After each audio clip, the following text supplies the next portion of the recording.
Welcome back to Market on Close. It's time for Options Corner. So for us to take a look at what's happening in the options world, we're going to bring in Rick Ducat to join us. He's our lead market technician here on the Schwab Network.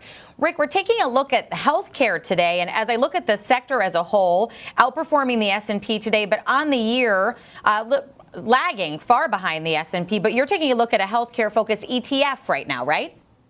Yeah, just to look at the general sector here, because it's been quite a lot of news for this arena in general here. The GOP budget bill is projected to make large cuts to federal healthcare spending. And just to be clear, not my opinions or anything, that's from the Congressional Budget Office, about $1 trillion of cuts to Medicaid through 2034. So this is a big change for this industry. Lots of talks about vaccines. Just this morning, President Trump discussed putting a 200% tariff on pharmaceuticals imported into the U.S. here. So when we look more specifically at our chart, though, I chose to look at a 5-year weekly chart of the XLV ETF. You can see that for quite a while, just a sideways drift between the green line and the red line there, 125 and 142. We had a breakout that formed a head and shoulders type pattern. It did play out to the downside. Now price seems to have found some footing at the volume profile point of control, that thick red line near about 132. But for now, hanging out near an important supportive area. If we break further to the downside, it could pave the way to retest that 125 area.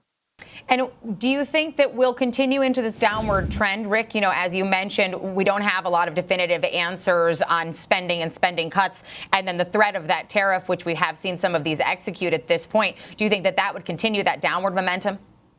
It's possible. That's what's one of the things that makes political risk so tricky. It's one of the types of business risk that you'll go over, when you're learning about all this stuff here, because it can change quickly. There can be things that don't quite play out how you expect here. But for us, as technicians, we try to just look at the trend. For right now, the longer term trend remains to the downside. Weekly RSI still trending downward. We haven't broken through that red trend line there.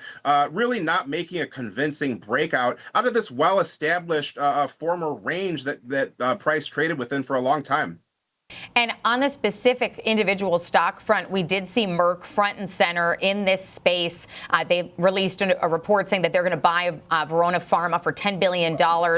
Anything stand out on the options front there? In terms of the equities, they're up more than 3% right now. For sure. Just a quick discussion about Merck, too.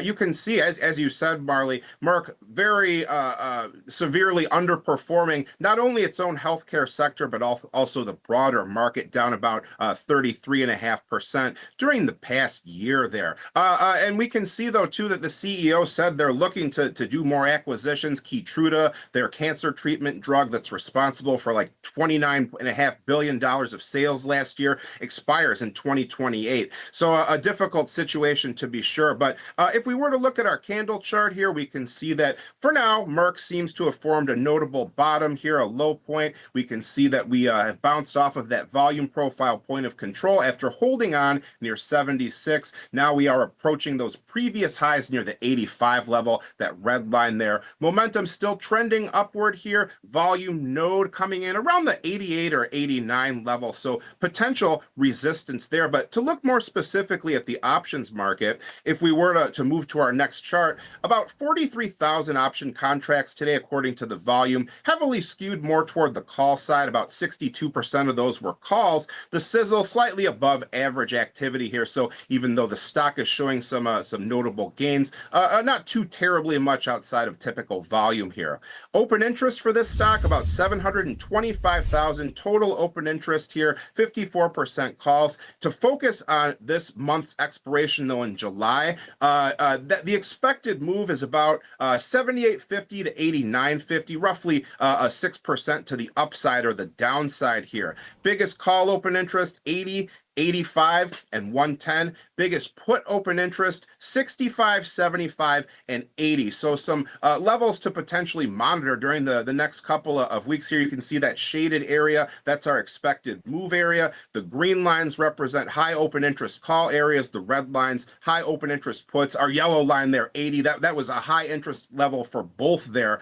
So those were some levels that stood out heading into this monthly expiration next. Well, Rick, we appreciate you taking the time to break all of this down for us. Again, that's Rick Ducat, our lead market technician here at the Schwab Network.